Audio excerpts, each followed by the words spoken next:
Hey guys, welcome back to what is wrapping up to be the Masters of the Universe Classics Director's Commentary with me, Scott Toy Guru Neitlich, the brand manager. I want to show you an image I've had for a while in my library. Wait, no, sorry, not this image. This image, the 2016 line. So I was not at Mattel to work on this line. I was just there to help plan this line, and it got cut from a planned 12 figures to 6 classic figures by the new team that they paired with the animation figures to make a full year product. So let's look at the classic figures they produced. First up is Gold Armor Randor. No, I'm just kidding. Although, yes, there were a lot of people like, why are you doing another King Randor figure? And yes, I will admit that Darius does have a very, well, similar aesthetic to the King of Eternia, and you can even swap parts around and, make Randor even cooler. But this is not Randor. This is Darius. And if you don't recognize Darius, there's a reason for that. Because he never had a figure, even though he had a prototype figure shown in 1989. Darius is part of the new cast introduced in the New Adventures of He-Man, which brought in characters originally designed for the He-Man, or Dare Son of He-Man concept, but that was remade as New Adventures, which is why their aesthetics look so similar, because they were designed together. And Darius was the leader of the, New Adventures good guys, but that was kind of replaced by He-Man. He never showed up in the animated series, only in the mini-comics and as a prototype figure, which is seen here, designed by Martin Areola, who sold him, actually. Martin contacted me when he was interested in selling it, and I guess this is the guy who wound up buying it. Cool. All right, so yeah, while the figure was shown in magazines and on card backs, it never made it to retail. And as Martin told me, it's because they couldn't get the action feature to work. He was supposed to spin that mace, and it just wouldn't work. So they said, you know what? Forget it. We're just going to not release it. So the first ever Darius figure was this one here in Classics. And because he didn't need an action feature, well, because Classics figures didn't have the budget for them, he got released on the standard Classics card, albeit without a bio in 2016, probably because I wasn't there to write them.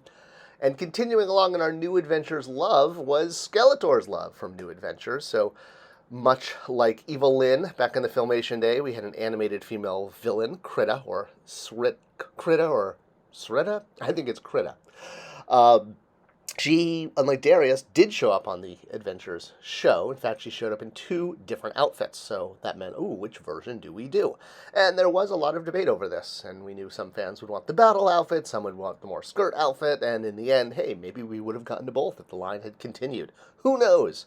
But in the end, we went with the pink version, or the skirt version, and she fits right in there with Masters of the Universe Classics, and again, shipped on the standard Classics green carded bubble, sans bio on the back, and at least they put Slushhead on there.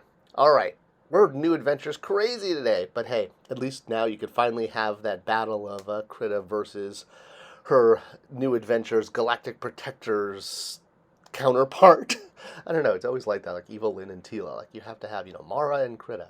Alright, so yes, New Adventures was that much more closer to at least having a robust team. We knew we wouldn't be able to finish everyone, but getting to a lot of the evil mutants, especially a female, does help visually broaden out that team a lot on your shelf. So, and color-wise, she really pops.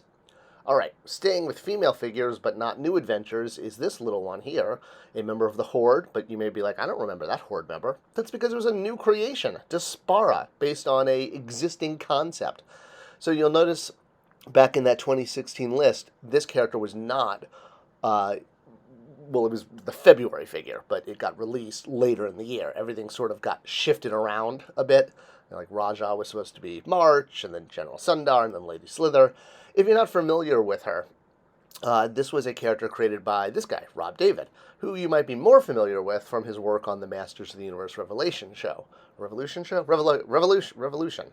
The new one, the Netflix show, the thing with Kevin Smith. All right, so Rob created this character for DC to use in the comic books that were being adapted about this time, 2014, 2015, and it was just an update on the concept of She-Ra, of Adora, working for the Horde. It was basically a new visual that would really pop in the mini-comics. It was an update of Adora as Force Enforcer Adora, or Force Captain Adora, was her name in the original. And there was actually an action figure of this made on that middle She-Ra show, or the one actually came out after Classics, but before the Netflix show. So yeah, you could get it. This was the closest we had to a Force Captain Adora toy in the past, and now we had Despara. So, we still hadn't gotten to the Filmation version Oh well. Now, this is a character that we had actually used in Classics. While this was her first appearance as a toy, we had used her in the mini comics very deliberately, because once when I saw the character Rob was working, I was like, oh, that's awesome. We should totally put that in the Classics mini comics in hopes that fans will start asking for her as a figure. And they kind of did. So, yeah, that's why we put so many characters in the mini comics that hadn't been a toy yet. The idea was that we were seeding them. So, yeah, it was really great to get her in there, and she even showed up in the Netflix show in the very end as a cameo. And anytime you can take sort of a good guy and make them a bad guy, it's kind of cool. And the Horde are awesome. Plus, I love that she has that whole Iron Man second head, so it can also work as a helmet under her arm. I always love when action figures do that, use the second head like that. Like Ant-Man was packed out that way for one of his movies. Okay, so that's Despara in her standard green blister, again without a bio, but hey, at least they got the Horde sticker on her this time. And she's packed out with, I guess, the Adora head as opposed to the Despara head. And, you know, if you wanted to pop on She-Ra's head and do some customization, swap out some arms, it's always available. And there was always room, again, to do that Force Captain Adora, although I don't think we would have quite done her in the gray. But this is quite a pop being custom, I have to say. So props to this. I'm not a very good customizer, and mine always turn out Savage Dragon. Okay, let's move forward.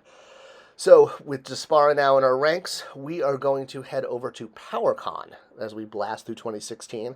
So again, we're talking toys I did not work on. I was not at Mattel when these were done. I'm guessing what Mattel did is when Power Con called and said we want figures, they said, great, you can do repaints, and we're going to charge a higher price because of the low run, but we'll make them.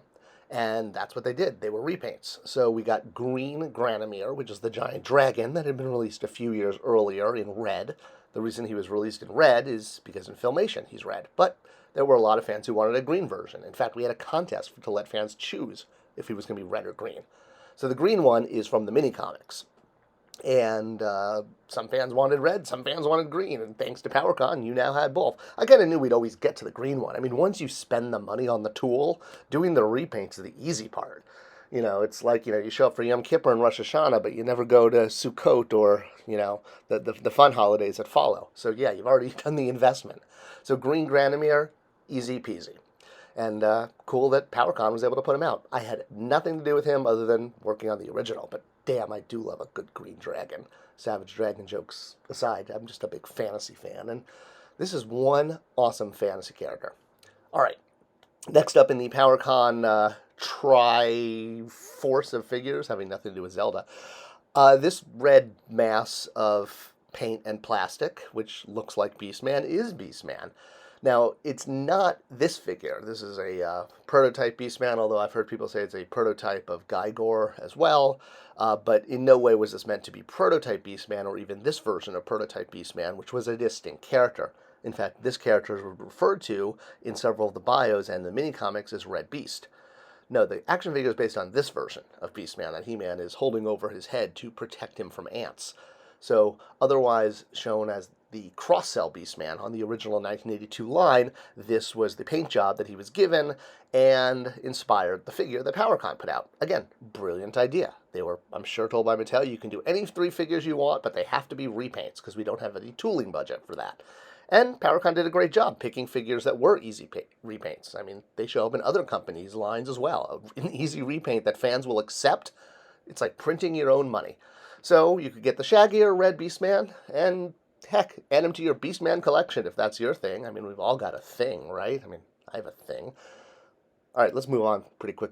So, yeah, Red Beast, again, was not this character, and I don't know, I think Mark might have named him Urson Prime, but Mattel was calling him Red Beast, and he was kind of like, he was the leader of the Beastmen, kind of like the leader of the Gungan in Episode 1. Boss Nass doesn't look like the other Gungan. That was what we were going for, was he was from sort of a different elite subspecies of Beastmen that looked more bear-like, and he was the leader.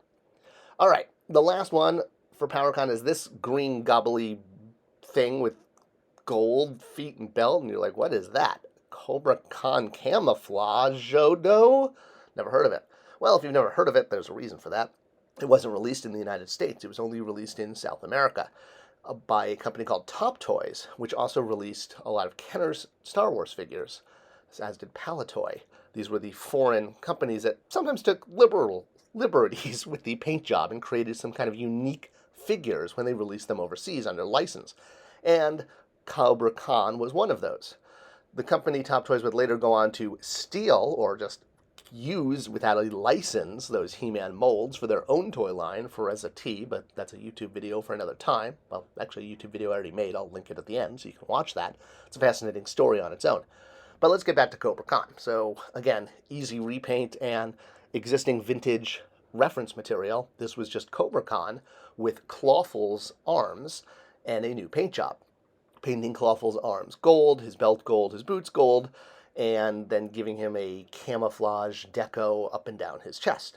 Again, pretty simple repaint, and because it exists in the vintage line, or at least it did overseas, and because of that thing called the internets, where fans in America and Europe are able to see figures released internationally, there's been a sort of super fan knowledge of this version of the character for years. So it's really cool to have finally seen a U.S. official Mattel release of this deco that was created by Top Toys. And again, much like that Beastman figure we looked at earlier, it shows up in a lot of lines. It's like printing your own money when you already have the tool, and you can repaint it in a fan-accepted deco, as opposed to, like, an unfan-accepted deco. I'm looking at you, Silver Wolverine from 25th Anniversary, Toys R Us. Go Google it. Okay, so, yep, Camo Khan coming in his standard bio-less. Actually, maybe he had a bio. I want to say, PowerCon did that.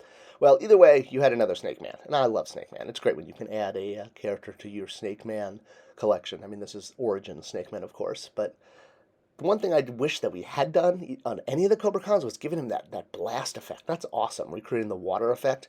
I don't know why we didn't do that. Bravo to Origins for finally adding in a really cool blast effect for Camo Khan. He was one of my favorite figures as a kid, and I'm glad that he had a PowerCon update to do this Top Toys.